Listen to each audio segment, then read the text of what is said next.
Ինչով խմել սուրճ կամ թեյ, եթե հետևում ես քաշին։ Եկեք ցույց տամ շատ լավ գաղափար։ Մեզ անհրաժեշտ են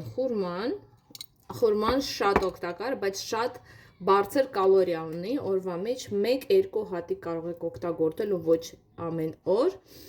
բայց հիմա ես ձեզ ցույց տամ, ինչպես կարելի է նվազացնել իր շաքարը չազդի մեր վրա, այսինքն շատ կտրուկ չբարձրացնի, մեզ անհրաժեշտ է ռիկոտան։ Ընդհանրապես, եթե ուտում եք քաղցր բան, օրինակ նույն միրգը, հետը ուտեք մի ինչ-որ յուղոտ կամ սպիտակուցով հարուստ սնունդ, իր շաքարը յուղը կամ սպիտակուցը չի թողելու, որ կտրուկ շաքարը բարձրանա։ Դրա համար արմավը նաև ուտում են կարակով կամ գետնանուշի մածուկով։ Ես առաջարկում եմ ավելի թեթև տարբերակ, վերցնում ենք ռիկոտա, 1 թեյ գդալ և այսպես ծոնում ենք, վտակ։ Եվ հիմա ցույց տամ, ինչ թեյով պետք է խմենք սա, որ նիհարենք։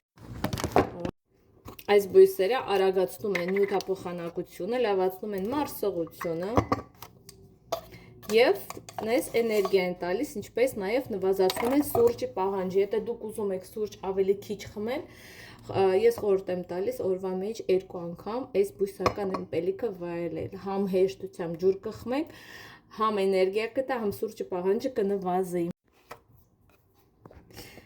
Եվ կարող եք վայելել մեր պատրաստած խորման առանց վնասելու գոտկատեղեն և շարունակելով նիհարել։ Շատ համով է, փորձեք։ Իսկ եթե դուք ցանկանում եք նիհարել, ազատվել ավելորդ ճարպից, ուզում եք գոտկատեղը բարակացնել, ուզում եք նվազացնել քաղցրի պահանջը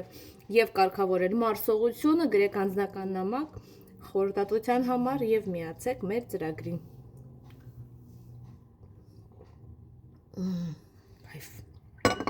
Բոլորին լավ օր։